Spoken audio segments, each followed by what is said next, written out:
আসসালামু আলাইকুম। আজকে আমি গ্লাস এবং মিররের ব্যবহার কোথায় কোথায় করলে ভালো হয় সেই বিষয়টা নিয়ে আলোচনা করব। আমরা সাধারণত গ্লাসের ব্যবহার স্লাইডিং উইন্ডো অথবা স্লাইডিং ডোর বা দরজা জানালার ভিতরে সীমাবদ্ধ থাকি।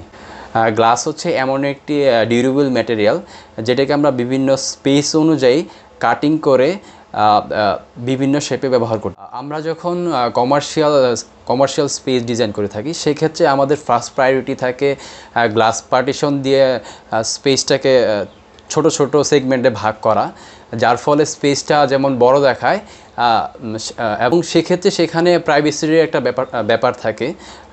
সেখানে আমরা ফ্রস্টেড পেপার দিয়ে সেই প্রাইভেসিটিকে মেনটেন করি। এছাড়াও আমাদের সেখানে গ্লাস ইউজ করার ফলে নয়েজ রিডাকশন হয়।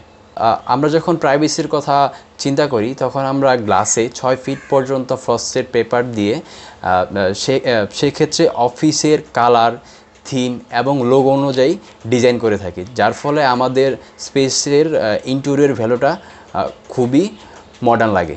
এখন আমি কথা বলবো মিররের বিষয় নিয়ে। আমরা সাধারণত চিন্তা করি ড্রেসিং ইউনিট এবং বেসিন ইউনিটে আমার চেহারা দেখার জন্য মিরর ইউজ করে থাকি। বিষয়টি এমন না, মিররের ব্যবহার অনেক ক্ষেত্রেও হয়। রুমে যদি আমরা ডিজাইন করে মিরর ইউজ করি সেক্ষেত্রে বিভিন্ন ছোট স্পেসে যদি আমরা মিরর ইউজ করি সেক্ষেত্রে সেই স্পেসটা খুব বেশি মডার্ন এবং ওপেন লাগে। আমরা কাটিং করে বেবেল করে বিভিন্ন শেপে বা ডিজাইনে আনতে পারি। মিররকে ডিজাইন করার ক্ষেত্রে অনেক সময় আমরা ফ্রস্টেড করে থাকি এবং এই ফ্রস্টেডের পেছনে লাইট ইউজ করে থাকি, যার ফলে সেই স্পেসটা খুব বেশি মডার্ন এবং অ্যাট্রাকটিভ হয়। আমরা সাধারণত 3 ধরনের লাইট ইউজ করে থাকি। একটা হচ্ছে ওয়ার্ম, হোয়াইট এবং মাল্টি কালার। অনেক সময় আমরা ডিজাইনকে সুন্দর করার জন্য গোল্ডেন মিররও ইউজ করে থাকি। তো আজকে এই পর্যন্তই।